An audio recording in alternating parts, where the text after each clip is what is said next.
كان في ظروف للطلاق معينة. تمام. الطلاق عندي انا كان في ظروف معينة. هم لما حصلت مشاكل بيني وبينهم اللي هم اهلها جوا في البيت عندي وخدوا كل حاجتهم. تمام. قبل الانفصال قبل ما يحصل طلاق في حاجات انا مش هينفع اتكلم فيها مبدئيا معاكي لظروف خاصة بيا وبيها. انا مرفوع عليا قضايا ليه. انا مش طالب اي حاجة غير ان انا عايز اعيش في استقرار مع نفسي، مش اي ولا عايز مشاكل ولا عايز حوارات ولا عايز اي حاجة. الاول والدها واخوها قالوا لها ما ينفعش الطلاق حاليا، انت لسه عروسه، ما ينفعش. من اول شهر بدات المشاكل. انتوا متجوزين عن حب مثلا؟ عن حب طبعا. انا واحده اتعرفت عليها وهي جاره ليا، انا من سكان اللي بيني فيصل وهي كانت ساكنه في فيصل. تمام. اتعرفت عليها وتقدمت لها ودخلت الباب من بيت زي اي شاب باحترام، ودخلت طلبتها وابوها رحب بي. اعرفها قبل ما اهلها يعرفوني. اتفقنا على موعد خطوبه واتفقنا على موعد جواز. اثناء انا بقى في مرحله الجواز دي هم بقى مشوا من فيصل، سكنوا في زايد. بدات واحده الحياه بقت مش مستقره. تمام. انا كنت كل حاجه برجع لوالدها. وانت اهلك كانوا فين بقى من الحوارات دي؟ اهلي في الصعيد مش مقيمين معايا في القاهره. واحده اتجوزت ربنا يسعدها وربنا يهنيها. تمام. انا عايز الناس دي تتنازل عن القضايا اللي مرفوعه عليا. انا مش عايز حاجه من حد. مرفوع عليك قضايا ايه؟ منقولات وايصالات. تمام. ايصالات بمؤخرات وذهب. انت عرفت انها اتجوزت منين؟ انا طريقتي هي ريم طارق، هي اللي هي حاليا مرات حسن شاكوش. ده قال اللي هي كانت مخطوبه 3 سنين. لا هي متجوزه مش مخطوبه، وبعدين الفرح موجود والقسيمه موجوده واي حد والشهود موجوده. السبب اللي انا مش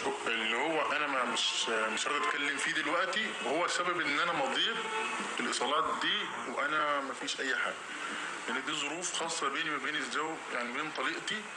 انا مش هينفع اتكلم فيها دلوقتي. انت بتشتغل ايه؟ انا صاحب مركز صيانه السيارات. اقسم بالله العلي العظيم ان هم واخدين الحاجه، طلعوا وجابوا العربيات ونزلوا. انا ما طلعت معاهم الشقه ولا كنت واقف تحت العماره، لدرجه ان هم اصلا خدوا هدومي الشخصيه بالغلط وحاجتي الشخصيه، وانا رجعت جبتها من الفيلا عندهم من الشيخ زايد. هم اللي طلبوا الطلاق لظروف السبب اللي انا بقول لك عليه حاليا، اللي هو مش هينفع اتكلم فيه دلوقتي، احتراما لنفسي واحتراما ليها، ومش هينفع ان انا اتكلم فيه دلوقتي. القضيه دي بقى لها 4-5 شهور. جيت بيها طبعا عن طريق محامي كلمني انه في قضايا مرفوعه عليك. ذهلت طبعا لانهم هم لما جم اخدوا الحاجه اخدوها على مرتين. نزلوا له في يوم وتاني بعدها ب 15 يوم 20 يوم جه والدها ومعاه شباب وكده نزلوا الحاجات، لانه كانت في حاجات تقيله زي الاجهزه والحاجات دي. فبقول له اديني القايمه عشان اخدها منك وكده. قال لي لا مش هديها لك، انا ابعتها لك. طب اكتب حاجه على ظهرها بيقول له مش عارف تبوظ القايمه ولا ايه. تمام. فانا برضو مش داري، لانه السبب الثاني السبب اللي كان حاصل بتاع الطلاق انا كان مخليني في دوامه، فانا اتعاملت معاهم بعفويه. كنت حاسس انك لازم تعمل كده او انك ظالمها مثلا؟ هو اللي كان واصلني كده بيني وبين نفسي، اللي اتفاجئت بيه في الاخر مش كده خالص. بس بينكم استمر كام سنه؟ سنه. انا مش عايز غير اعيش في هدوء. انا لو عايز متاهات وعايز مشاكل لا كنت مضيت ولا كنت سلمتهم حاجه ولا كنت اديت لهم حاجه، ومحدش هيقدر ياخد حاجه مني. مفيش حد ياخد حاجه غصب عن حد، لكن انا ما كنتش عايز كده. هذا الموضوع يتحل بالود والمحبه ومفيش اي حاجه، زي ما دخلنا بالمعروف نخرج بالمعروف. حد يقول ان انت كانت مكسوره عينك مثلا عشان كده مضيت وكنت بالسلاسه والمسالمه دي؟ طبعا لا مفيش الكلام ده. انا راجل صعيدي من سوهاج هواري، الحمد لله. انا من عيله مش مفيش الكلام، مفيش حاجه اسمها حد يكسر عيني ولا الكلام ده خالص. في مسج بيني وبينه، انا بعت له قلت له انت فاكر كلامك ليا بتقول لي بنتك انت هتقدر تتجوز ومش عارف ايه، لكن انا بنتي مش هتتجوز وطلقت وانفصلت والكلام ده.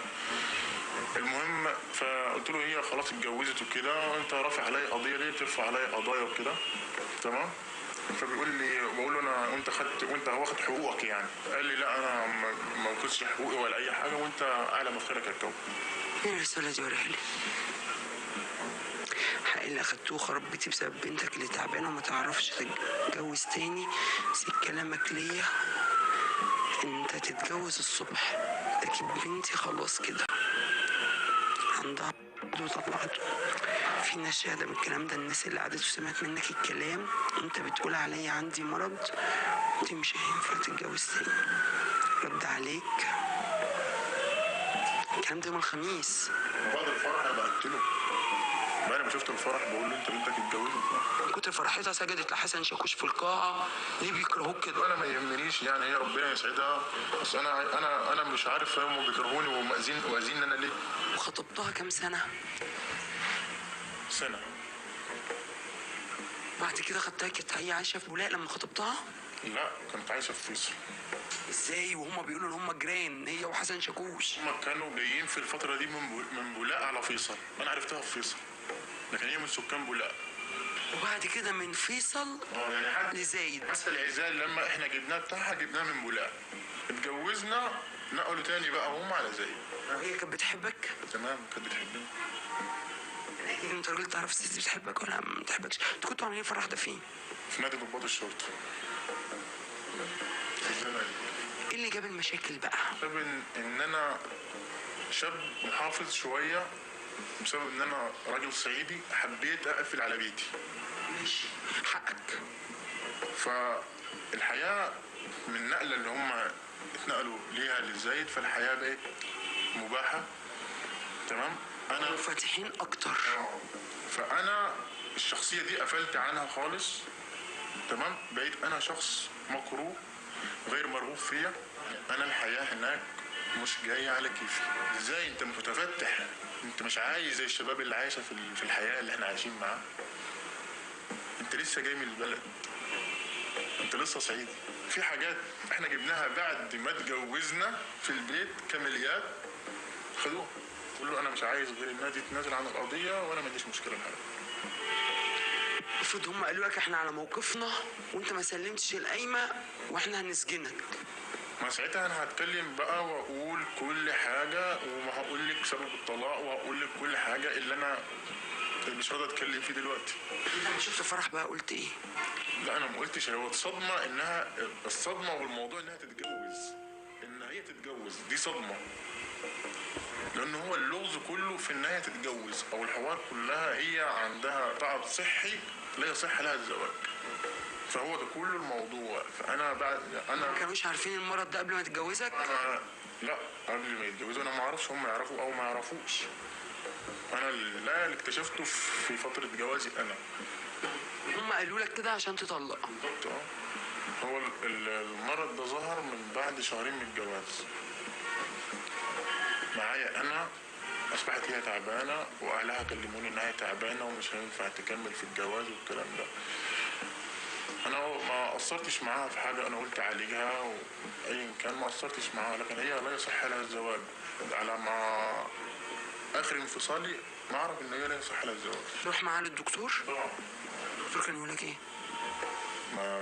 ما ينفعش ليها زواج اصلا. موضوع كبير؟ موضوع كبير. ما انا برضو ليني سمعتي وهي لي سمعتها، واحنا برضو هي واحده كانت في يوم من الايام على اسمي. انا حابب اوصلها رساله، الله يصلح حالها ويسعدها في حياتها، واتمنى لها كل السعاده من كل قلبي. بس حابب اقول لها ارجعي لربنا وما تاذيش غيرك.